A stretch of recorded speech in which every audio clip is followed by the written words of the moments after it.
বিসমিল্লাহির রহমানির রহিম। আসসালামু আলাইকুম প্রিয় শিক্ষার্থী। আমরা আজকে অনুশীলনী 9.2 এর 8, 9, 10 এবং 11 নম্বর অঙ্কের সমাধান করব। তো আমাদের এই 8, 9, 10 এবং 11 নম্বর অঙ্ক আমাদের মান নির্ণয় করতে হবে। তো আমরা প্রথমে দেখো 8 নম্বর অঙ্কতে শুরু করছি। তো দেখো প্রথমেই 8 নম্বর অঙ্কে দেওয়া আছে 1 minus cot square 60 degree divided 1 plus cot square 60 degree. তো আমাদের এই মানটা বের করতে হবে। তাহলে দেখো আমরা এখানে সমান আমরা উপরে লিখব 1 minus cot 60 ডিগ্রি। আমরা জানি cot 60 ডিগ্রির মান হচ্ছে 1/√3। তাহলে আমরা cot 60 ডিগ্রি পরিবর্তে আমরা লিখব 1/√3 এর উপর স্কয়ার, কারণ এখানে স্কয়ার আছে তাই আমরা স্কয়ার দিলাম। এরপরে আবার 1 প্লাস আবারও cot 60 ডিগ্রির মান হচ্ছে 1/√3 এর উপর স্কয়ার। তাহলে আমরা এটাকে ক্যালকুলেশন করলে আমরা এই মানটি পাবো। তাহলে এখানে হচ্ছে দেখো এখানে 1 মাইনাস 1 কে স্কয়ার করলে হবে 1 এবং √3 কে স্কয়ার করলে হবে 3। এরপরে নিচে হবে 1 প্লাস একইভাবে 1 ডিভাইডেড √3 কে স্কয়ার করলে 3। তাহলে আমরা উপরে এবং নিচে আমরা লসাগু করব। তাহলে দেখো লসাগু হবে, উপরে লসাগু হবে 3। তাহলে 3 দ্বারা 1 কে সরাসরি গুণ, যেহেতু হর নাই এজন্য 3 × 1, তাহলে 3 মাইনাস 3 দ্বারা 3 কে ভাগ করলে 1, 1 দ্বারা 1 কে গুণ করলে 1। এখানে নিচেও লসাগু হবে 3। তাহলে 3 দ্বারা 1 কে সরাসরি গুণ, তাহলে এটা হবে 3 প্লাস 3 দ্বারা 3 কে ভাগ, তাহলে 1, 1 দ্বারা 1 কে গুণ করলে 1। তাহলে এইটা আসলো দেখো, এটা হচ্ছে 3 minus 1, তাহলে এটা হবে 2 আর ডিভাইডেড 3। আমরা এই ভাগটাকে আমরা গুণ করে দেব, দিয়ে আমরা এই হরকে আমরা লব তৈরি করব। তাহলে লব হবে 3 এবং হর হবে 3 + 1, তাহলে হবে 4। 3 কাটা এবং 2 এবং 4 কাটলে 2। তাহলে এখানে হচ্ছে 1/2, এটা হচ্ছে অ্যান্সার। তো আমরা এখন 9 নম্বর অঙ্ক করব। দেখো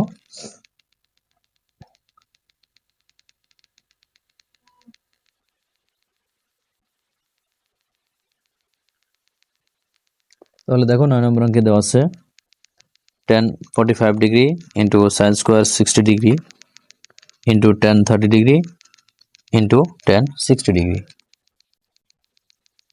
তাহলে আমরা এটার মান বের করব। দেখো আমরা সরাসরি এই মানগুলি লিখব। tan 45 ডিগ্রি আমরা জানি tan 45 degree equal 1 into sin 60 degree. তো sin 60 ডিগ্রির মান আমরা জানি √3/2, এর উপরে স্কোয়ার আছে আমরা এটাকে স্কোয়ার দেব, ইন্টু আবারও tan 30 এর মান, তাহলে আমরা জানি tan 30 ডিগ্রি, tan 30 ডিগ্রির মান হচ্ছে 1/√3 ইন্টু আবারও tan 60 ডিগ্রি, তাহলে tan 60 ডিগ্রির মান শুধু √3। তাহলে আমরা এই মানগুলো ক্যালকুলেশন করব। দেখো এখানে আমরা √3 এবং √3 উপরে এবং নিচে আমরা কাট দিলাম, তাহলে এখানে থাকবে 1, √3 কে স্কোয়ার করলে হবে 3 ডিভাইডেড 2 কে স্কোয়ার করলে হবে 4। তাহলে এখানে কিন্তু থাকে 1, তাহলে 1, 3 এবং 1 এই তিনটা গুণ করলে হবে 3 ডিভাইডেড 4। তাহলে এটার অ্যান্সার হচ্ছে 3/4। তো আমরা এখন 10 নম্বর অঙ্ক করব। দেখো 10 নম্বর অঙ্কে দেওয়া আছে 1 minus cos square 60 degree divided 1 plus cos square 60 degree plus sec square 60 degree. তো আমরা এটা তো মান বসাবো। তো এখানে হবে দেখো 1 minus cos 60 ডিগ্রি, আমরা জানি cos 60 ডিগ্রির মান হাফ অর্থাৎ 1/2।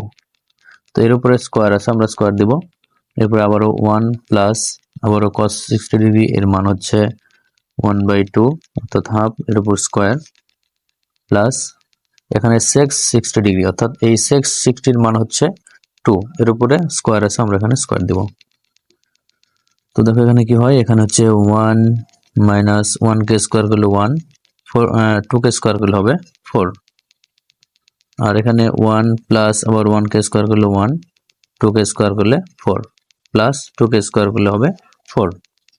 তো আমরা এটাকে লসাগু করব। দেখো লসাগু হচ্ছে উপরের অংশের লসাগু হচ্ছে 4, তাহলে 4 দ্বারা 1 কে সরাসরি গুণ, এটা হবে 4 মাইনাস 4 দ্বারা 4 কে ভাগ করলে 1, 1 দ্বারা 1 কে গুণ করলে 1, আর ডিভাইডেড নিচেও লসাগু হচ্ছে 4, তাহলে আমরা 4 দ্বারা সরাসরি 1 কে গুণ করলে পাবো 4 প্লাস 4 দ্বারা 4 কে ভাগ করলে 1, 1 দ্বারা 1 কে গুণ করলে 1। এরপরে এখানে কিন্তু প্লাস 4। তো আমরা এখন এইটাকে এখানে সাইডে দেখো আমরা যোগ করে লিখব। এটা হবে তাহলে 4 মাইনাস 1, তাহলে এটা হবে 3 ডিভাইডেড 4।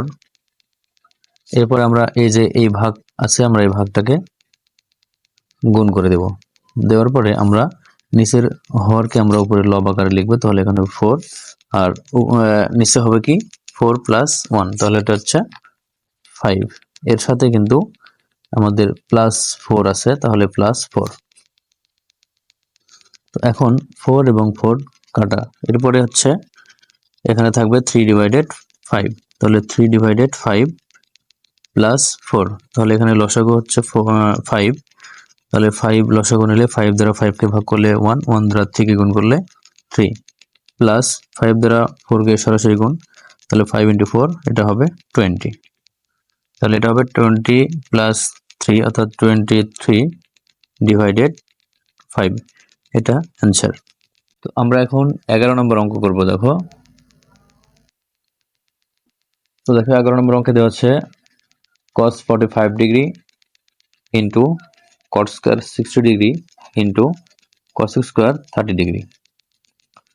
তো আমরা এখানে মান বসাবো। আমরা জানি cos 45 ডিগ্রি, তো cos 45 ডিগ্রির মান আমরা জানি 1 ডিভাইডেড রুট 2, তাহলে আমরা এটা লিখবো যে 1 ডিভাইডেড রুট 2।